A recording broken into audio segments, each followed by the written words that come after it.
Bismillahirrahmanirrahim. Innal hamdalillah nahmaduhu wa nasta'inuhu wa nastaghfiruhu wa nastahdi wa na'udzu billahi min shururi anfusina wa sayyiati a'malina. Man yahdihillahu fala mudilla lahu wa man yudlilhu fala hadiya lahu. Asyhadu an la ilaha illallah wa asyhadu anna Muhammadan abduhu wa rasuluh. Allahumma salli ala Muhammad wa ala alihi wa ashabihi wa man tabi'ahum bi ihsan ila yaumiddin, amma ba'du. Kita lanjutkan dari kitab Syarah Arba'in An-Nawawi. Al-Hadisul Khamis wa Thalathun. Hadis yang ke-35. Qala al-Imam Abu Zakaria Yahya ibn Sharaf An-Nawawi rahimahullahu ta'ala. Al-Hadisul Khamis wa Thalathun. Wa an Abi Hurairah radhiyallahu ta'ala anhu qala qala Rasulullah sallallahu alaihi wasallam la tahasadu wa la tanajasu wa la tabaghadu wa la tadabaru wa la yabi' ba'dukum ala bai'i ba'din wa kunu ibadallahi ikhwana. Al-muslimu akhul muslim la yadhlimuhu wa la yakhdhuluhu wa la yakdhibuhu wa la yahkiruh. At-taqwa hahuna wa yusiru ila sadrihi salasa marrat. At-taqwa hahuna, at-taqwa hahuna. Bihasbi imri'in minasyarri ay yahkira akhahul muslim. Kullul muslim alal muslim haramun damuhu wa maluhu wa irduh. Rawahu Muslim. Terjemahkan Ibn. Dari Abu Hurairah radhiyallahu anhu berkata, Rasulullah sallallahu alaihi wasallam bersabda, janganlah kalian saling dengki, jangan saling menipu, jangan saling membenci, jangan saling membelakangi, dan jangan kalian saling membeli sesuatu yang masih akan dibeli orang. Jadilah kamu sekalian hamba-hamba Allah yang bersaudara. Orang muslim adalah saudara bagi muslim yang lainnya. Tidak layak untuk menjoliminya, berbohong kepadanya dan acuh kepadanya. Takwa itu ada di sini. Beliau sambil menunjuk dadanya 3 kali. Itulah kejahatan seseorang jika ia menghina saudara muslim lainnya. Haram bagi seorang muslim dari muslim yang lainnya, dan hartanya dan air di surat Muslim. Baik. Hadis yang ke-35 ini, ketika Nabi sallallahu alaihi wasallam menyebutkan dari Abu Hurairah radhiyallahu ta'ala an, la tahasadu, jangan kalian bersikap hasad. Ma huwal hasad?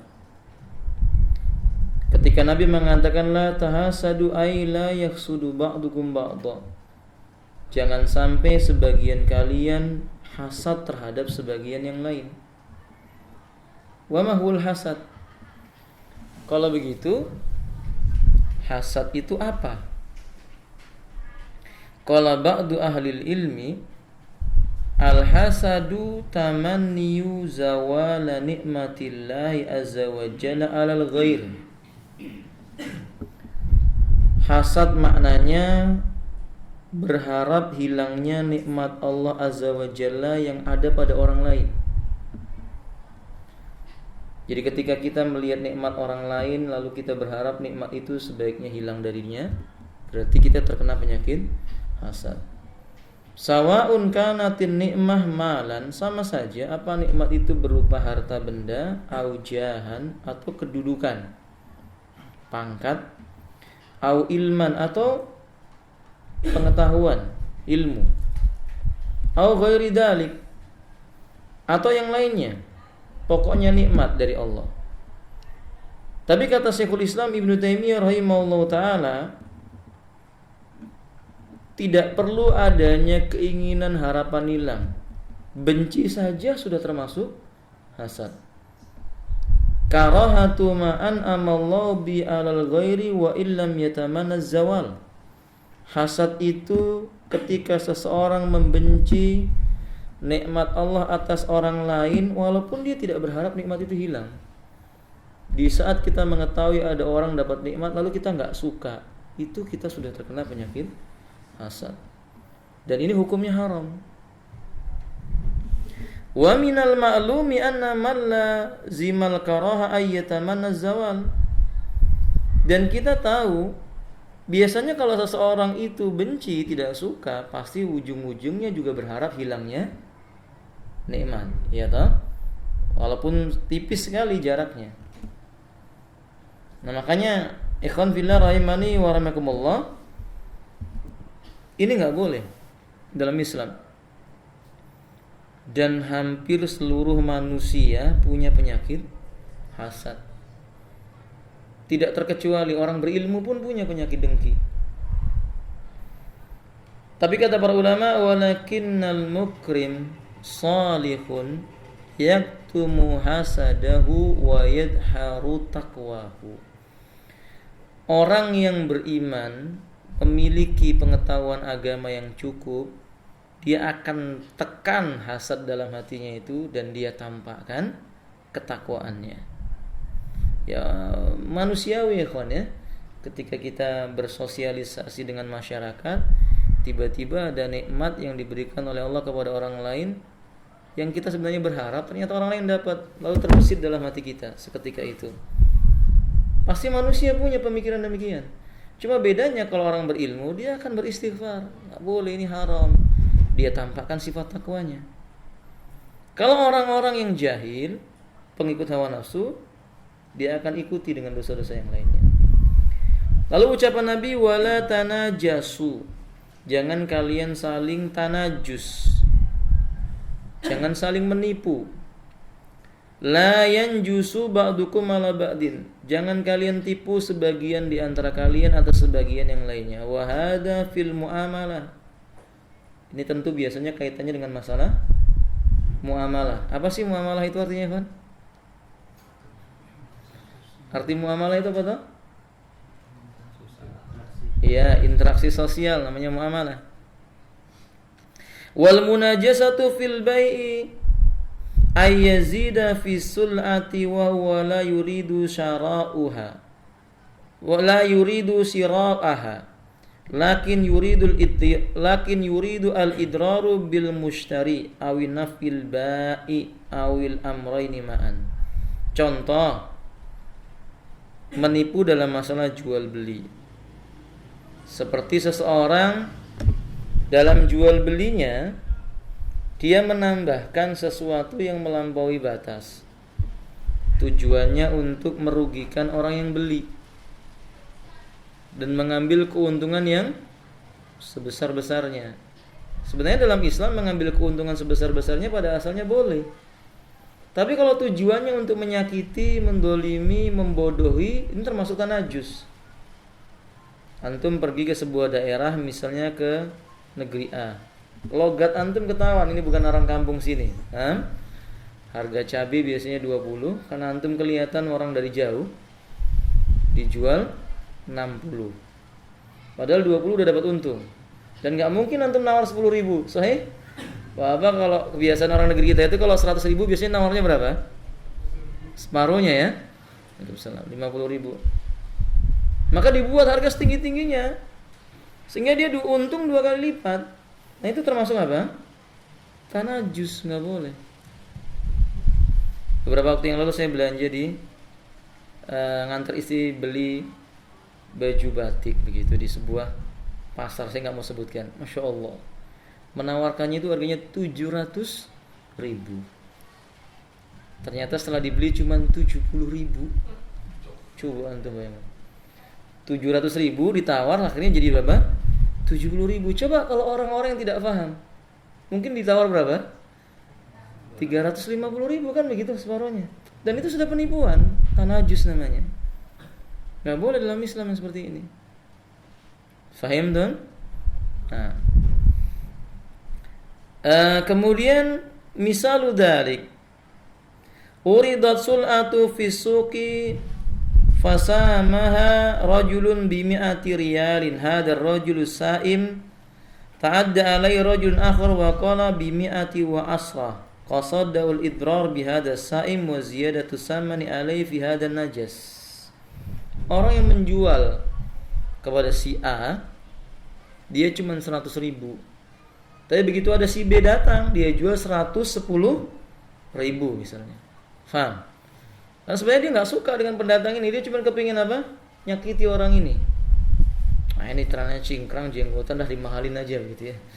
Nah misalnya demikian. Nah ini juga termasuk apa? Tanajus. Oh boleh khafillah. Nah, lalu kata Nabi, wala tadabaru, janganlah kalian saling membelakangi. Imma fid dhuhuri bi aywali ba'dukum dhahri ba'din. Sama saja, apakah maksudnya ketika berpapasan tiba-tiba melengos, saling memunggungi, pura-pura apa? Tidak tahu. Aw la tadabaru fir ra'yi, atau misalnya saling memunggungi dalam masalah apa? Pemikiran, dibuat untuk bertentangan. Jadi ada jenis orang begini ya kawan. Dia sukanya selalu apa? Ta'arud, membantah begitu. Si fulan nyampaikan A karena dia pingin dikenal orang, oh dia bantah, tapi ada pendapat begini Pak, tapi ada begini. Padahal dia sebenarnya ngerti yang disampaikan oleh si fulan itu benar, tapi dia sengaja cari lawannya.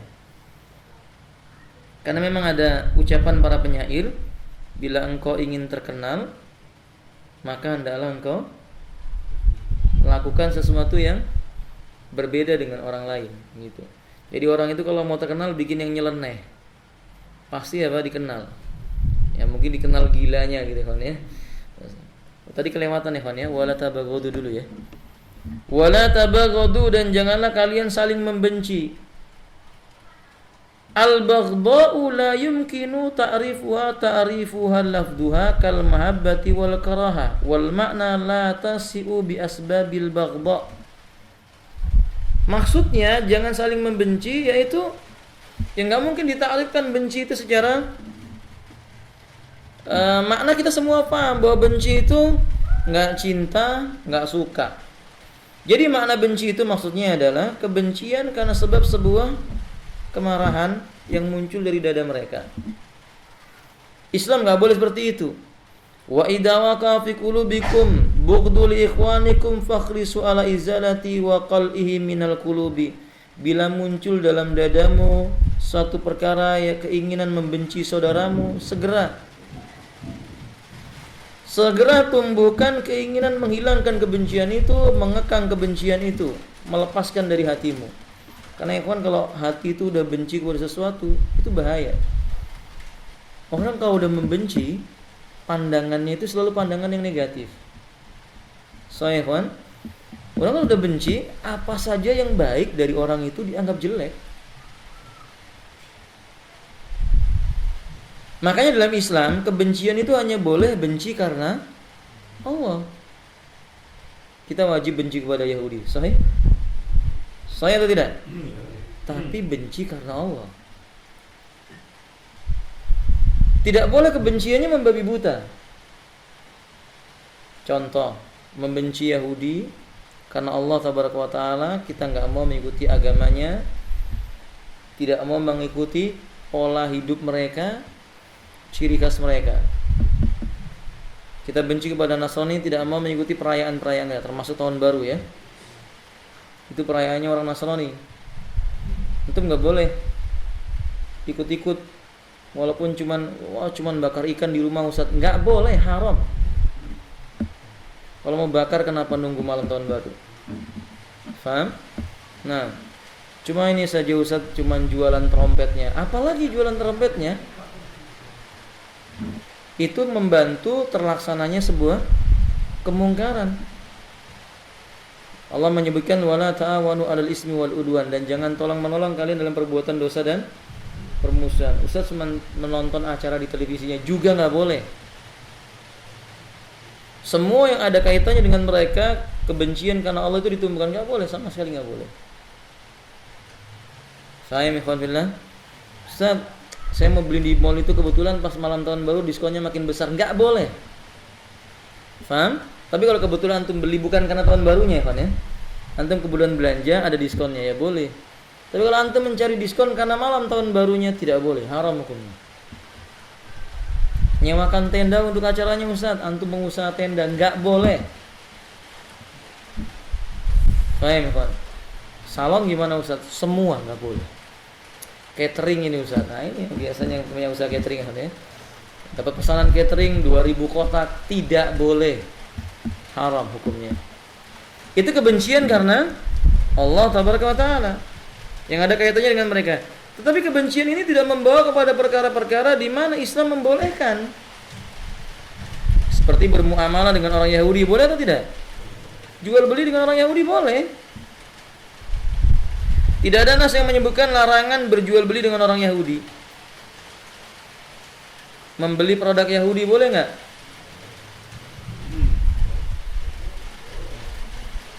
Beli produk Yahudi boleh nggak, Ikhwan? Beli produknya Nasrani boleh atau tidak? Ya boleh. Yang mendatangkan kemaslahatan ya boleh. Handphone, kemudian apa lagi? Data yang semisal daripada itu. Maka boleh. Nah, ikhwati rahimani wa rahimakumullah, kalau manusia bencinya membabi buta, dia akan melarang, enggak boleh beli handphone merek ini, komputer merek itu, kedelai impor dari ini enggak boleh. Nah, ini namanya kebencian membabi buta. Dalam Islam, kebencian itu harus karena Allah Subhanahu wa taala. Wala tadabaru tadi udah kita sebutkan, dan jangan kalian saling membelakangi. Wala yabi ba'dukum ala bai'i ba'din, dan janganlah seorang di antara kalian membeli atau menawar atas tawaran atau dagangan orang lain. Kita nggak boleh ada saudara kita yang sedang membeli, menawar, kita masuk lalu berkata saya berani sekian, nggak boleh. Ra'aita rajulan ba'ala akhar sul'ata bi asratin fa ataita ilal mustari wa qulta ana a'tika misla bi tis'atin au a'tika khairan minha bi asratin fa hada bai'un ala bai'i akhi. Contoh kata Imam Al-Utsaimin, bila engkau melihat ada seseorang sedang menawar dagangan orang lain yang menawarkan kepadanya sebesar 100.000 atau 10 real, lalu kamu datangi orang yang membeli itu, saya berani memberi kamu harga 9 real saja, atau sama 100 real, atau saya berani memberi kamu sama-sama harganya 10 real tapi kualitasnya jauh lebih baik, misalnya begitu. Ini contoh jual beli yang dilarang. Menawar, seseorang yang sedang menawar dengan orang lain itu nggak boleh. Dan kita sering melihat begitu di pasar ya, kawan ya. Ini orang sedang tawar menawar, yang lain dari jauh begini-begini, sini saja, di sini saja, paham ya kawan? Itu nggak boleh. Nah, termasuk ini juga jual beli dalam keadaan apa? Kalau bahasa Jawanya itu ngelombo. Tahu ngelombo ya kawan? Jadi maksudnya yang lain jelek, cuman dia aja yang bagus. Beli di sini Pak dijamin beda dengan yang lainnya. Ya sama memang barangnya, tapi kalau di sini begini, kalau di sana, ini nggak boleh seperti itu. Tapi ternyata kebanyakan jual beli itu begitu ya kawan ya. Semua kecap nomor, ada yang nomor 0 ya kawan ya. Satu seperti itu. Musibah. Kalau Islam nggak begitu.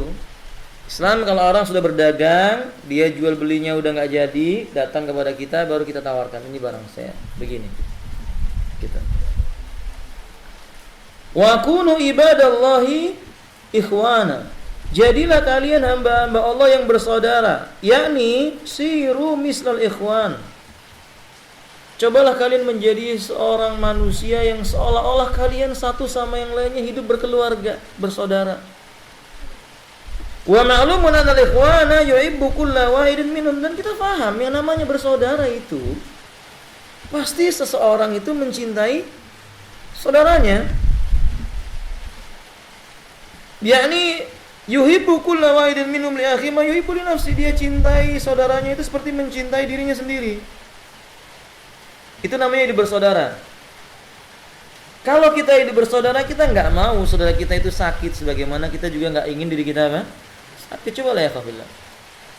Kalau kita perhatikan di saat kita menjumpai saudara kita itu apa? Sakit atau dihina oleh orang lain, kita ikut terhina. Kalau kita menjumpai para ulama dicaci, dimaki, kita juga harus merasa sakit.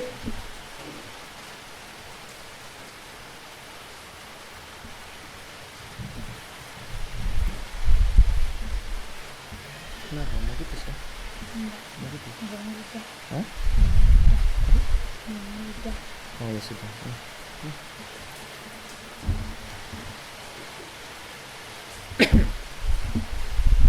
Kita lanjutkan. Sehingga kata beliau, wa kunu ibadallah ikhwana, jadilah kalian hamba-hamba yang bersaudara. Kata beliau, ibadallah, wahai hamba-hambanya Allah. Kalimat ibadallah, wa kunu ibadallah, apa itu ibadallah? Al-maqsudu minha al-hasu al-hadil ukhuwah. Maksudnya Nabi mengatakan wa kunu ibadallah ikhwana, jadilah kalian hamba Allah yang bersaudara, yaitu maksudnya kalian wahai seluruh kaum muslimin, kalian itu bersaudara. Sejelek dan seburuk apapun saudara. Ikhwah, ana mau tanya. Ada seorang muslim berbuat kemaksiatan dengan maksiat yang paling maksiat kecuali syirik. Saudara kita atau bukan? Minum khamr, zina, mencuri, menipu, membunuh, pokoknya sudah rusak sudah. Kecuali berbuat apa? Syirik, dia enggak berbuat syirik. Saudara kita atau bukan? Hah? Saudara kita? Harus dicintai atau harus dibenci?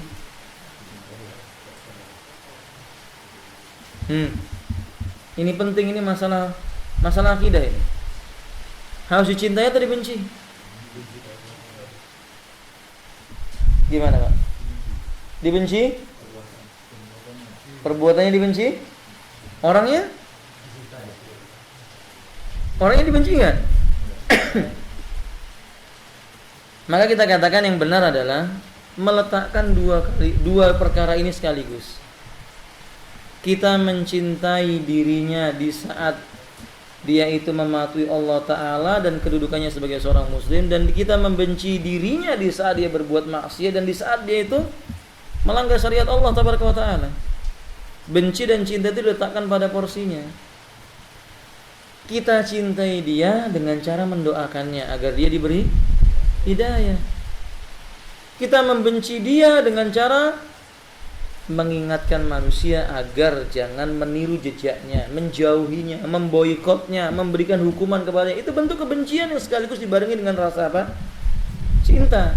Contoh dulu para sahabat pernah memukul atau mendera seorang lelaki yang diberi gelar Abu Khimar. Karena orang ini suka minum khamr.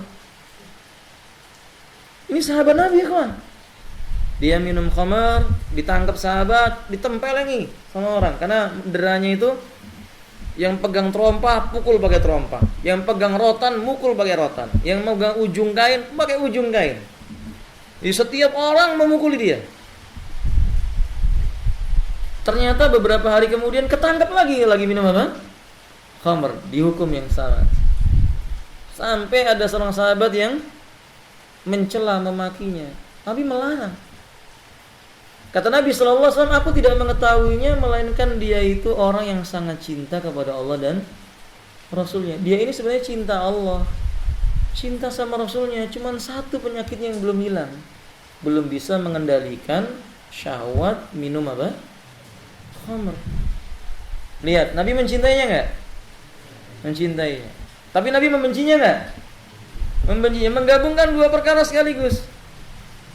Membenci ketika dia berbuat kemaksiatan dan mencintai dari sisi karena dia memang mencintai Allah dan Rasulnya. Nah, kadang kita enggak bisa menempatkannya dengan benar. Ketika cintanya berlebihan, enggak peduli kemaksiatannya, tetap dicintai saja. Ketika bencinya juga berlebihan, enggak peduli kebaikannya, kemudian apa? Dibenci semuanya. Wadah kan? Sekarang ahlul bid'ah itu saudara kita atau bukan?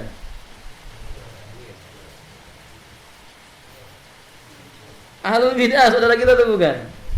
Antum Antum harusnya jawab, lihat bid'ahnya Ustaz. Kalau bid'ahnya ke kufur membuat dia kafir, bukan saudara kita. Betul jawaban antum. Bid'ahnya nggak sampai mengkafirkan dia ahli maksiat, dia saudara kita yang berbuat maksiat. Kita benci dia karena kemaksiatannya. Kita boikot dia. Kita ingatkan manusia dari kejelekannya, paham? Tapi kita doakan agar dia masuk, agar dia mendapat apa? Hidayah di atas sunnah. Faham? Kan kadang kita nggak begitu. Doanya jelek aja. Hal bid'ah yang merusak ini, mudah-mudahan besok mati gitu. Masya Allah. Syekhul Islam Ibnu Taimiyah, ada musuh beliau yang sangat benci dengan Syekhul Islam. Setiap Syekhul Islam berfatwa dibantah dan bantahnya nggak ilmiah. Setiap Syekhul Islam menulis sebuah kitab, dia bikin bantahan dan bantahnya tidak ilmiah. Suatu ketika ditakdirkan oleh Allah, laki-laki ini mati. Muridnya datang dan berkata, "Wahai Imam, alhamdulillah, segala puji bagi Allah, musuhmu telah mati." Kira-kira kalau kita begitu gimana ya, kawan? Kita dibenci orang, kemudian orang berkata, orang yang membencimu kemarin ketabrak mobil. Mungkin kita juga, alhamdulillah. Mungkin kita begitu ya. Syekhul Islam enggak. Syekhul Islam berkata, haruskah aku memuji Allah atas wafatnya seorang muslim? Kata beliau. Lalu beliau mengatakan, inna lillahi wa inna ilaihi raji'un. Beliau macam istirja. Padahal itu musuh beliau. Maksudnya membenci beliau. Dan dia pelaku bid'ah. Beliau datangi keluarganya, beliau takziahi, beliau hibur, sampai akhirnya keluarganya yang ditinggal wafat itu menjadi pengikutnya Syekhul Islam, menentang pendapat-pendapat suaminya itu dulunya, ayahnya itu dulunya. Seperti itu Ahlus Sunnah. Fahim ya kawan? Nah, jadi bersaudara itu seperti itu. Kita ingin saudara kita yang tersesat dia kembali kepada jalan kebenaran. Makanya Nabi mengatakan bahwa saudara itu bukan yang adil saja, yang zalim juga saudara kita. Kata Rasulullah sallallahu alaihi wasallam hadis yang saya, unsur akhaka zaliman wa madluman. Faham? Tolonglah saudaramu yang bersikap zalim dan yang dizalimi. Kalau ada seorang laki yang bertanya, al-mazlum wa kaifa zalim? Kalau yang dizalimi, iya, masa orang zalim ditolong? Gimana caranya? Kata Nabi SAW, menolong orang yang dizalimi itu, menolong orang yang berbuat zalim itu dengan cara engkau menghentikan kezalimannya. Karena dia saudara kita. Kita nggak ingin dia masuk neraka seperti sebagaimana kita nggak ingin diri kita masuk neraka. Fahim tuh ya kawan? Begitu. Maka kalau kita melihat ada orang berbuat maksiat di pinggir jalan, itu saudara kita, nasihati. Duduk, nasihati, berikan senyuman.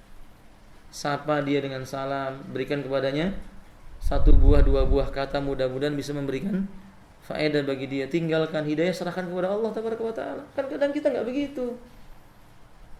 Kadang kita tidak begitu, hanya bisa mengumpat, hanya bisa mencaci, hanya bisa memaki. Wala nasiha, wala syai'an, faka'annau tahir. Seolah-olah dialah yang suci. Yang lainnya apa? Qadir, kotor. Wallahu a'lam bishawab. Taib kadalik. Summa qala al-muslimu akhul muslim. Kemudian Nabi berkata, seorang muslim itu saudara bagi muslim yang lainnya. Ai mislu akhi fil wala'i wal mahabbati wan nuskhi wa ghairi dzalik. Seperti saudaranya sendiri dalam masalah mencintai, dalam masalah loyalitas, dalam masalah menasihati dan yang lain-lainnya. Jadikan seperti saudaranya. Bapak, kalau kita melihat adik kita enggak pakai jilbab, kita kan sedih. Kita nasihati dia. Begitu pula kita melihat orang lain tapi muslimah nggak pakai jilbab, nasihati. Bapak punya tetangga yang belum pakai jilbab? Punya Pak? Muslimah itu maksud saya. Punya? Pertanyaan saya, pernah nggak Bapak berdoa, ya Allah tetanggaku si fulan tolong beri hidayah? Pernah nggak? Itu perlu dipertanyakan dalam diri kita. Kalau memang kita ini seorang muslim yang benar, kita mendengar hadis Nabi sallallahu alaihi wasallam menyebutkan, la yu'minu ahadukum hatta yuhibba li akhihi ma yuhibbu li nafsihi. Tidak beriman salah seorang di antara kalian sehingga dia mencintai saudaranya seperti mencintai dirinya sendiri. Kadang kita ini enggak adil, Pak. Pakai dalil lagi, ku anfusakum wa ahlikum naro. Jagalah dirimu dan keluargamu dari siksa api. Wah, harus ngurus diri sendiri saja. lalu dia tidak peduli dengan orang lain. Enggak begitu Islam, enggak begitu. Benar, mementingkan keluarga sendiri itu betul, tapi setelah itu kita wajib mengingatkan manusia. Makanya Allah berkata kepada nabinya, "Qum fa'andir." Bangkit dan berikanlah peringatan. Ayat yang lainnya Allah mengatakan, "Wa ma 'alaika illal balaghul mubin." Tidak ada kewajiban bagimu melainkan kamu sekedar menyampaikan penjelasan yang nyata kepada manusia.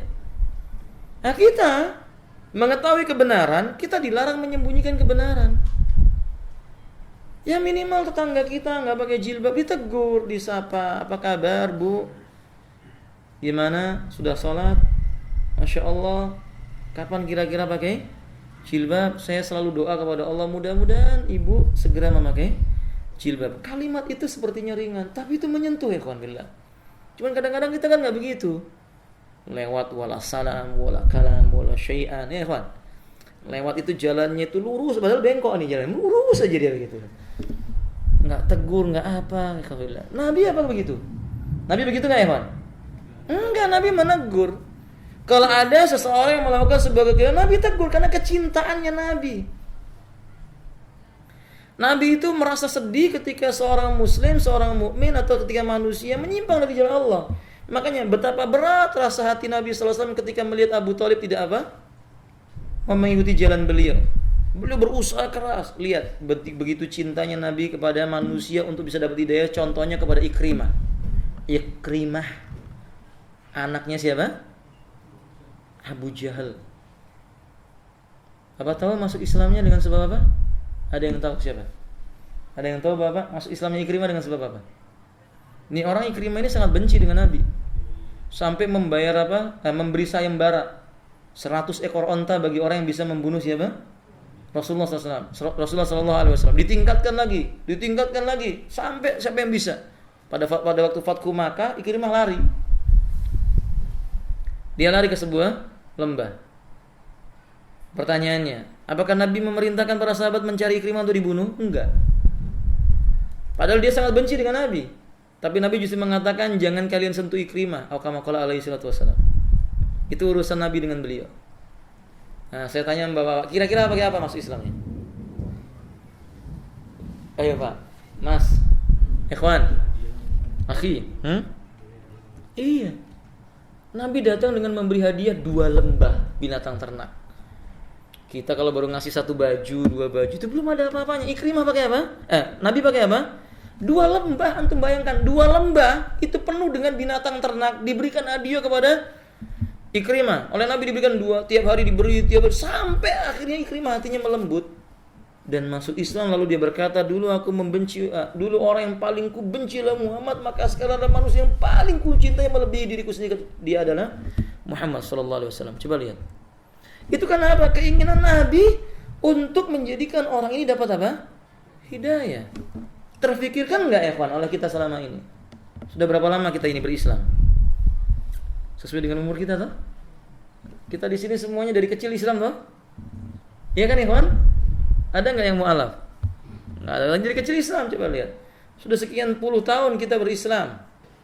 Kira-kira yang ini sudah diamalkan belum? Perkara ini bukan perkara yang remeh di sisi Allah Subhanahu wa Ta'ala. Menjadikan seorang muslim saudara bagi muslim yang lainnya.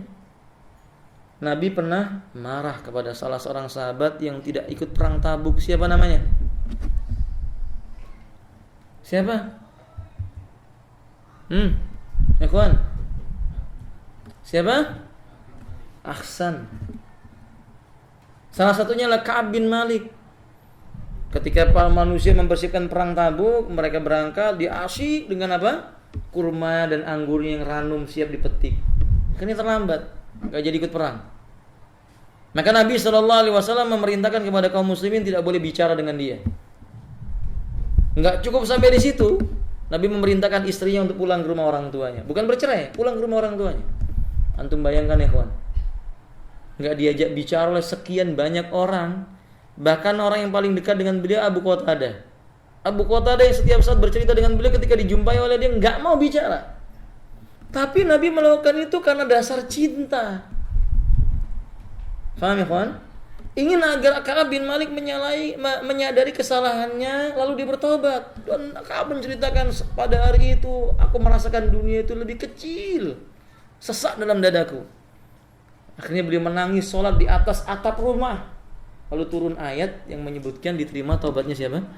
Ka'ab. Buktinya apa? Begitu berita ini turun, ayat ini turun, Bilal bin Rabah dan orang-orang yang lari mengejar Ka'ab bin Malik sambil berteriak, taubatmu diterima oleh Allah Ta'ala, saking gembiranya. Berarti dalam hati mereka itu ada kesedihan ketika melihat saudaranya dia apa? Diboikot. Bukan senang. Dia sedih sebenarnya. Para sahabat ini sedih melihat sahabatnya ini diboikot, tapi dia ini syariat. Ada rasa cinta. Begitu dengar taubatnya diterima, dia gembira sekali, disambut kegembiraannya, paham? Kadang kita nggak begitu. Kadang sikap seperti ini nggak ditempatkan pada tempatnya. Kebencian itu sampai mengakar dalam hati. Bahkan kalau bisa nggak diharapkan apa? Taubatnya. Jadi kalau udah taubat makin nggak seneng. Ada jenis manusia seperti ini, nggak boleh seperti itu seorang muslim. Al muslim akhul muslim. Kita lihat ada orang bertobat, bagus tobat, udah sholat. Sholatnya itu sebenarnya kan cuma untuk menutupi belangnya, masih dikomentari juga. Masya Allah, la quwwata illa billah. Bukan kita menganggap mudah-mudahan dia menjadi lebih baik. Kadang begitu. Faham ya kawan? Nah, kata dia, la yadlimuh, janganlah dia mendoliminya. Ai la yanqusu haqqau bil udwani alaihi, yaitu jangan kita sampai mengurangi haknya dengan cara memusuhinya. Gara-gara kita benci dengan dia, lalu kemudian kita meninggalkan haknya, nggak boleh. Apa yang menjadi haknya? Ya harus kita tunaikan. Saya pernah berjumpa dengan seorang ikhwah. Ada orang lain yang bermasalah dengannya. Orang ini, ya kalau kita menyebut pengajiannya pengajian yang keliru lah, hizbi atau sesat lah bahasa kita kasarnya begitu. Dia mengadu kepada saya, orang yang dituduh sesat ini. Akhi, si fulan gimana saya mengikuti dia? Dia punya hutang dengan saya, nggak mau apa? Bayar. Saya bilang saya bantu untuk menceritakan kepada. Saya cerita kepada orang itu, akhi yang tuh punya hutang dengan si fulan. Apa jawabnya? Sengaja Ustaz nggak saya bayar. Orang dia ahli bid'ah. Coba lihat. Jawabannya gampang. Sengaja saya nggak bayar Ustaz karena dia itu ahli bid'ah. Nanti kalau udah tobat baru saya bayar. Masya Allah. Apa hubungannya bid'ah dengan bayar hutang? Faham ya alhamdulillah? Ini zalim namanya. Nggak benar seperti itu, nggak benar. Orang kafir saja Nabi pernah berhutang dengannya, Nabi bayar nggak? Bahkan ditagih oleh orang kafir dengan cara yang zalim. Nabi itu bersikap adil.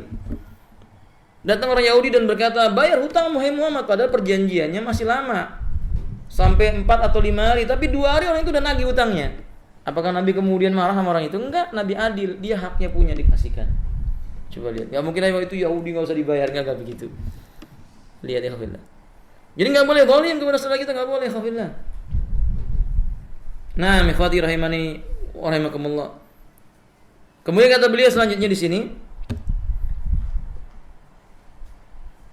yakni aujada maluhu ma aujada malahu sa'un kana dzalika fil umuril maliyah aw fid dima'i aw fil a'radi aw fi ayyi syai'in, atau mengganggu dan merusak dirinya sama saja dalam masalah harta benda, darahnya atau kehormatannya atau apapun yang ada kaitan dengannya. Enggak boleh kita bersikap zalim. Hartanya enggak boleh bersikap zalim dengannya. Jangan seperti orang takfiri ya. Orang takfiri itu yang enggak bersemangat dengan dia, halal darahnya sama dia, hartanya juga halal. Naudzubillahi min dzalik. Naudzubillahi min dzalik. Sampai ikhwan ini musibah yang kita jumpai. Ada seorang ikhwan pulang dari pengajian dibunuh. Diambil kendaraannya, setelah diselidiki ditangkap. Ternyata yang bunuh orang ngaji juga. Cuma pemahamannya apa? Takfir. Ketika ditanya, kenapa kamu bunuh saudaramu ini? Apa kesalahannya? Kalau memang kamu mengambil hartanya, kenapa harus menghilangkan nyawanya? Apa jawabnya? Sudah kafir. Gampang kali dia mengatakan. Sudah apa? Kafir. Nauzubillah, zalim ya ikhwan. Ditanya oleh Allah tabaraka wa taala kelak di yaumil qiyamah, wala yakhdhuluhu ay la yahdumu haqqahu fi mawdi'i kana yuhibbu an yantasira lahu. Ya, kita enggak boleh menghinakannya meremehkannya nggak boleh. Misalnya ayyara sahsan madluman yatakallam alaihi dhalim fayakumu hadha rajul wa yazidu ala alladhi yatakallamu alaihi wa la yudafi an akhil makhdhul. Ada orang yang berbuat menceritakan kejelekan orang lain yang tidak pada tempatnya, bukan dengan cara yang hak. Tapi kita tahu bahwa memang orang yang diceritakan ini apa? Punya kejelekan. Kita membiarkan saudara kita ini dijelekkan oleh orang lain bukan pada tempatnya, itu sama dengan merendahkan saudara kita yang diceritakan kejelekannya itu. Enggak boleh dalam Islam. Kata Syekh Utsaimin itu enggak boleh. Masuk dalam kategori apa? Membiarkan dihinakan oleh orang lain. Kita enggak boleh diam. Para ulama kita dicaci maki, kita enggak boleh diam. Fahim tuh ya kawan? Karena sebagian orang melampaui batas. Para ulama yang sudah bersusah payah, ikhlas memperjuangkan agama Allah, tiba-tiba dihina, diberi julukan-julukan yang aneh. Syekh Utsaimin, Syekh bin Baz, Syekh Albani. Syekh Albani dijuluki ulama pelintat-pelintut kata mereka oleh si Idrus Ramli namanya ya. Tahu Idrus Ramli? Kalau antum tahu musibah, kalau antum enggak tahu itu musibah lebih besar lagi menimpa antum. Fahim ya khalillah. Nah, seperti itu. Syekhul Islam Ibnu Taimiyah diburu-burukan olehnya, seolah-olah dirinya lebih pandai daripada Syekhul Islam Ibnu Taimiyah. Maka kita katakan seperti penyair Arab mengatakan, wahai orang yang ingin menanduk gunung, jangan kasihani si gunung, kasihani apa? Kepala sendiri. Enggak ada faedahnya dia memburukan Syekhul Islam, makin terkenal Syekhul Islam. Saya betul? Ya kita enggak boleh diam, harus disampaikan. Habib Mundir termasuk salah satunya yang memburuk-burukan Al-Imam Ibnu Taimiyah rahimahullah ta'ala. Tapi Habib Mundirnya sudah apa? Sudah meninggal dunia ya. Kalau kita bicara begini kata mereka, kalian jangan bicara kalau yang sudah mati. Lah Syekhul Islam sudah mati belum? Tapi mereka menceritakan tentang Syekhul Islam Ibnu Taimiyah. Aneh mereka itu. Majelis, kata mereka majelis apa? Judul pengajiannya majelis Rasulullah SAW. Majelis syaitan. Majelis bid'ah yang benar. Faham ya kawan? Mencelap ulama ahlu sunnah dan semisalnya. Jadi kenyataannya demikian. Antum lemes. Tahu nggak antum Habib Mundir? Nggak tahu ya? Nah, kalau antum tahu, kalau nggak tahu antum musibah, kalau antum tahu lebih apa? Lebih musibah lagi kan itu. Allahu a'lam bishawab. Kalau Pak Abdul Salam tahu banget dia. Khair barakallahu fiik. Nah, ikhwanilah rahimakumullah, kita kembali kepada permasalahan. Ini contohnya demikian. Jadi enggak boleh apa? Enggak boleh kita menghinakan saudara muslim kita dan tidak boleh membiarkan saudara muslim kita dihinakan. Nah, kita mencintai mereka semuanya, baik itu yang dolim maupun yang tidak yang didolimi. Yang didolimi kita tolong dia, dan yang berbuat dolim kita hentikan kedoliman. Jadi kalau kita menceritakan orang lain itu tujuannya menolong dia atas dasar cinta karena Allah, bukan karena kebencian membabi buta, bukan. Bukan karena kebencian membabi buta. Nah, lalu kata beliau, wala yakdibuhu ay la yakhbiru bil kadhib. Jangan membohonginya, yakni jangan memberitakan kepadanya dengan kedustaan. Al kadhibul qauli al fi'li, baik kedustaan dalam masalah perkataan maupun kedustaan dalam masalah apa? Perbuatan. Jangan bohong sama seorang muslim. Bohong itu sifatnya orang apa ya, kawan? Munafik. Ya, enggak boleh. Jangan bohongi seorang muslim baik dengan perbuatan maupun dengan tingkah laku, jangan lakukan hal itu. Orang yang dibohongi itu sakitnya sampai di dalam dada mereka, alhamdulillah. Maka Nabi itu enggak suka dibohongi. Orang yang berbohong dengan Nabi pasti munafik. Maka para sahabat enggak ada yang bohong sama Nabi. Jujur. Di saat perang Tabuk terjadi dan sahabat tadi salah satunya Ka'ab bin Malik mengadu kepada Nabi, dia jujur. Saya tertipu dengan harta benda saya, panen saya, dia sebutkan semuanya. Adapun orang munafik, dia cari-cari alasan. Tapi tetap Allah bongkar di hadapan Nabi sallallahu alaihi wasallam isi hatinya itu. Nah, kita enggak boleh membohongi sesama muslim. Pertanyaannya, ada enggak bohong yang boleh? Ada enggak bohong yang boleh?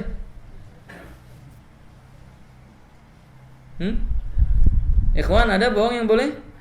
Apa?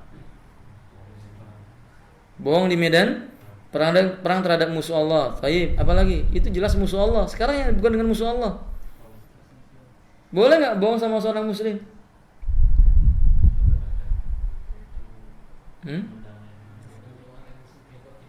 Sebenarnya bukan bohong, tetapi sesuatu yang didasari atas dasar dhon, prasangka.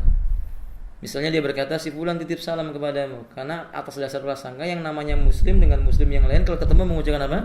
Salam. Tapi dia mengucapkan itu padahal si fulan enggak titip salam dengannya. Itu boleh. Bohong sama istri boleh enggak? Hah? Pak Rahmat jawab boleh. Boleh nggak ya Farmina? Ya ada yang boleh, ada yang tidak. Tapi pada asalnya bohong itu hukumnya apa? Haram. Pada asalnya hukumnya haram. Tapi sekali lagi kebohongan yang atas dasar prasangka, yang membawa kepada kemaslahatan maksudnya. Paham tuh? Nah, ya misalnya antum pulang dari masjid mampir warung kopi, antum ditanya dari mana tadi Bi? Dari masjid. Warung kopinya nggak disebutkan. Bohong nggak ya Rehon? Ya. Seolah-olah terkesan tidak bohong, padahal di dalamnya ada yang ditutupi kan ya. Nah ini yang seperti ini boleh, nggak apa-apa. Untuk adanya apa? Kemaslahatan. Fahim tuh? Nah, jadi kalau antum ditanya gajinya mana Bi, ditunjukkan ini gaji saya. Bonusnya nggak dikasih tahu, cuma gajinya aja kan gitu. Boleh nggak itu Alhamdulillah? Iban boleh nggak Iban? Boleh katanya Iban, berarti pernah dilakukan sama Iban. Iya boleh, nggak apa-apa, nggak dilarang, ya yang seperti itu. Wallahu ta'ala a'lam bishawab. Nah ini beberapa hal yang diperbolehkan. Tapi pada asalnya mendustai saudaranya hukumnya apa? Dilarang. Taib kata beliau selanjutnya, wala yahqiruhu, jangan merendahkannya, mengecilkannya. La yuqiruhu artinya la yatasaghiruhu, jangan kamu kecilkan, remehkan. Tidak boleh meremehkan seorang muslim. Muslim bagaimanapun keadaannya yakin pasti ada kelebihannya. Dulu Abdullah ibnu Mas'ud, dulu ada namanya seorang sahabat yang bernama Abu Dujana. Itu diremehkan oleh sebagian orang karena tubuhnya kecil, kurus. Kalau perang pakai sorban merah. Ketika berhadapan dengan orang Quraisy, para sahabat berkata, binasa Abu Dujana, karena musuhnya 2 kali lipat besarnya. Pedangnya aja 2 kali lipat pedangnya Abu Dujana. Tapi kita Allah berbeda. Musuhnya menebas 3 kali, Abu Dujana 1 kali, terbelah dari atas sampai ke bawah. Paham ya kawan? Itu menunjukkan bahwa kita nggak boleh mengecilkan orang dari segi sekedar apa? Penampilannya, atau karena sebab hartanya kurang, atau karena sebab cacat yang ada padanya, nggak boleh. Bahkan sebagian orang cacat dimuliakan oleh Allah Ta'ala. Cacat mata misalnya, jauh lebih mulia daripada orang yang punya penglihatan terkadang. Apa contoh kemuliaannya? Tunjukkan sama saya. Bahwa orang yang buta tidak pernah melihat aurat yang tidak halal baginya. Sahih kan? Jauh lebih baik daripada kita. Nah, kata Ali. Maka nggak boleh kita mengecilkan mereka. Rasulullah SAW pernah ditegur oleh Allah Taala. Abasa wa tawalla. Ketika itu Rasul abasa, bermuka masam, wa tawalla, dan beliau berpaling. Anja'ahul a'ma, tatkala datang kepada beliau lelaki yang buta. Ditegur oleh Allah, dan Nabi kemudian tidak mau lagi melakukan hal itu, padahal tujuan Nabi baik.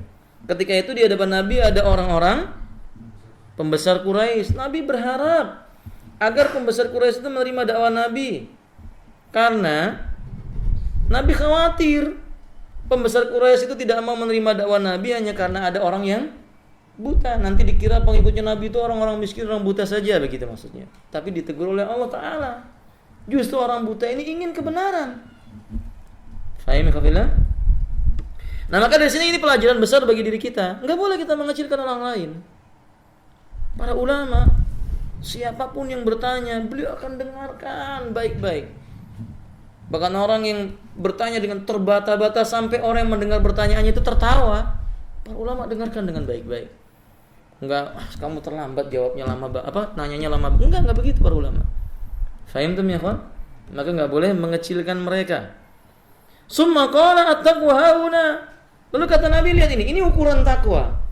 Ketika Nabi menyebutkan jangan dolim, jangan membiarkan, jangan membohongi, jangan pula meremehkan. Kata Nabi, ukurannya takwa. At-taqwa hauna. Takwa itu di sini wa yusiru ila sadri salasa marat, menunjuk ke dadanya 3 kali. Takwa itu di sini. Faham? Dia menunjuk kepada arah dadanya. Apa sih takwa itu, ikhwan? Hah? Apa takwa itu, ikhwan bilang? Coba, Pak. Apa sih takwa itu? Apa, akhi? Takut. Apa lagi? Coba, siapa yang bisa mendefinisikan takwa? Antum Dayat, apa takwa itu?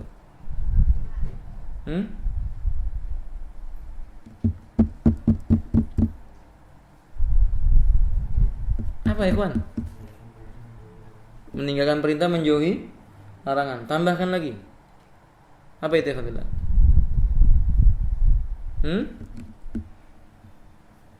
Kalau diterjemahkan maknanya engkau laksanakan perintah Allah di atas cahaya Allah, dan engkau tinggalkan larangan Allah juga di atas cahaya Allah Ta'ala. Artinya mentaati dan menjauhi dengan tuntunan yang datang dari syariat Allah. Itu takwa. Sehingga kita tidak mengatakan bahwa orang yang pakaiannya bagus lebih bertakwa daripada orang yang pakaiannya kumal. Enggak begitu. Justru bukti-bukti menunjukkan ketakwaan justru ditampakkan oleh Allah Subhanahu wa taala kebanyakan dari orang-orang yang diremehkan oleh orang lain. Musa. Bagaimana Musa berbicara? Kan Musa itu berbicaranya terbata-bata. Saya, ikhwan. Sehingga ketika dia berhadapan dengan Fir'aun, dia berdoa kepada Rabb-nya, Rabbis rahli sadri. Kemudian wa yassirli amri. Kemudian wahlul 'uqdatam min lisani. Tapi Musa bertakwa kepada Allah Ta'ala. Nabi Ayub, dia bertakwa kepada Allah Ta'ala dalam keadaan tubuhnya yang penuh dengan penyakit, baunya saja orang gak mau dekat dengannya. Tapi dia bertakwa kepada Allah, tidak berbuat syirik sedikit pun. Oke? Nabi yang sangat miskin, atau orang-orang soleh yang sangat miskin, Abu Dar misalnya miskin, dia bertakwa kepada Allah Ta'ala. Rasulullah SAW bertakwa kepada Allah Ta'ala, gambaran hidup yang bersahaja, tapi bertakwa kepada Allah Ta'ala. Jadi kemuliaan manusia itu ada pada takwanya. Innallaha la yanzuru ila suwarikum wala ila amwalikum walakinallaha yanzuru ila qulubikum wa a'malikum. Allah tidak melihat kepada gambar dan pangkat harta kalian, tapi Allah melihat kepada hati kalian dalam riwayat yang lain dan amal perbuatan kalian. Dahulu Ibnu Mubarak menceritakan ada seorang lelaki di masa beliau itu musim paceklik. Hujan enggak turun-turun, orang sudah salat istisqa enggak turun hujan juga. Suatu malam ketika beliau memasuki masjid, mendengar ada orang yang berdoa, "Ya Rabb, jika Engkau tidak menurunkan hujan untuk kami, anak-anak akan banyak yang mati, binatang ternak tidak mengeluarkan susunya, tanaman-tanaman terlantarkan, tolong dan turunkan hujan buat kami." Baru selesai doanya langsung apa? Petir menyambar, bergulung-gulung, lalu hujan sangat deras. Keesokannya Abdullah mencari orang ini, dicari tahu ternyata lelaki ini cuma tukang sol sepatu. Anda paham? Cuma tukang sol sepatu. Tapi begitu didatangi lelaki ini, lalu diceritakan oleh Abdullah tentang apa yang terjadi pada dirinya itu, justru si tukang sol sepatu ini marah. Dia takut itu akan merusak hatinya. Dia marah, disuruh pergi Abdullah. Esoknya Abdullah datang ke rumah itu lagi ingin minta maaf, ternyata orang sudah nggak ada, sudah pergi ke negeri nggak tahu siapa di mana dia pergi. Paham ya, kawan? Itu contoh ketakwaan dari orang yang kerjanya cuman sol sepatu. Dan ikhwillah, dan ini banyak gambaran takwa seperti ini. Abu Hanifah, apa sih pekerjaannya, kawan? Abu Hanifah, kita tidak memuji manusia mendahului Allah Tabaraka wa Ta'ala. Apa sih pekerjaannya? Saya mau tanya sama antum. Ikhwan, Abu Hanifah apa pekerjaannya? Tukang jahit. Tukang jahit. Apa bahasa kita? Garment ya. Tukang jahit, bikin baju. Insya Allah. Tapi dimuliakan oleh Allah dengan ilmu. Al-Imam Al-Albani apa pekerjaannya? Servis jam ya, kawan. Servis jam. Jauh lebih mulia daripada kita ya, kan ya? Daripada siapa? Seolah-olah ini akhir diet kerjanya ngamera gitu ya. Dia servis jam. Tapi apakah kemuliaannya, apakah servis jam ini membuat dirinya hina? Tidak. Ada banyak orang mencela, apa itu Albani cuma tukang servis jam. Kita katakan dari sebab servis jam ini, beliau menceritakan ada hikmah. Servis jam itu butuh apa? Ketelitian. Dari situ kemudian terbawa sampai ketika beliau baca buku, nomor, halaman, alinea, lengkap. Susunan buku itu ada di mana, tingkat yang keberapa, di bagian mana, utara atau selatan, beliau hafal. Kalau masuk dalam sebuah maktabah, paham? Itu kemuliaan. Dan itu takwa. Nah, makanya saudara kaum muslimin, at-taqwa hauna, kata beliau. Takwa di sini. Dan setiap orang yang bertakwa, Allah tidak akan biarkan dia. Wa may yattaqillaha yaj'al lahu makhraja wa yarzuqhu min haitsu la yahtasib. Kulul muslim 'alal muslim haram. Setiap muslim atas muslim yang lainnya hukumnya haram. Maksudnya kita dilarang mengambil hak muslim itu. Darahnya haram bagi kita, hartanya haram bagi kita, kehormatannya juga haram bagi diri kita. Walhasil hadis ini memberikan penjelasan kepada kita kaidah berinteraksi dengan sesama muslim. Kalau kita ingin mengenal siapa kita, sejatikah tidak keislaman kita, lihat muamalah kita kepada muslim yang lainnya. Banyak orang bisa hafal Quran, tapi dia tidak bisa berbuat baik kepada muslim yang lain. Berarti hafalannya nggak barokah. Fahim? Banyak orang yang tahu tentang ilmu, hafal kitab-kitab, ngerti bahasa Arab, tapi nggak bisa bersikap benar kepada muslim yang lainnya. Itu juga tidak berkah ilmunya. Sebab kalau ilmu yang barokah pasti berbuah dengan apa? Amal. Imam Syafi'i menyebutkan ittaqu ilman lil munafiqina li anna ilmahu fi lisanihim wa kunu ilmukum fi sudurikum wa fi a'malikum li anna ilmal muslim fi amalihi. Atau kama qala rahimallahu taala, takutlah kalian dengan ilmunya orang munafik. Tahu kan? Ilmunya orang munafik itu cuma di mana? Di lisan. Ilmu orang munafik itu cuma di lisan, bisa kata ini, bisa dalil ini, bisa begini, bisa begitu, bisa begini, bisa begitu. Jadikanlah dirimu ilmunya orang muslim. Gimana ilmunya orang muslim itu? Ilmu orang muslim itu ada pada apa? Amalnya. Diamalkan ilmunya, enggak cuma diomongkan. Faham tuh ya kawan? Nah, ini baru kita bisa melihat sejatinya orang muslim itu yang kayak apa. Hasan al-Basri sebagai penutup, ini kisah contoh seorang muslim, insyaallah contoh muslim yang sejati. Hasan al-Basri Masya Allah salih, insya Allah beliau orang yang baik. Sampai akhir kehidupannya tampak kebaikan pada diri beliau. Beliau ajarkan ilmu.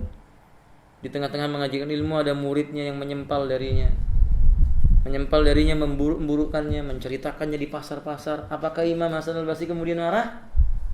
Enggak. Hasan al-Basri tersenyum, kemudian menangis.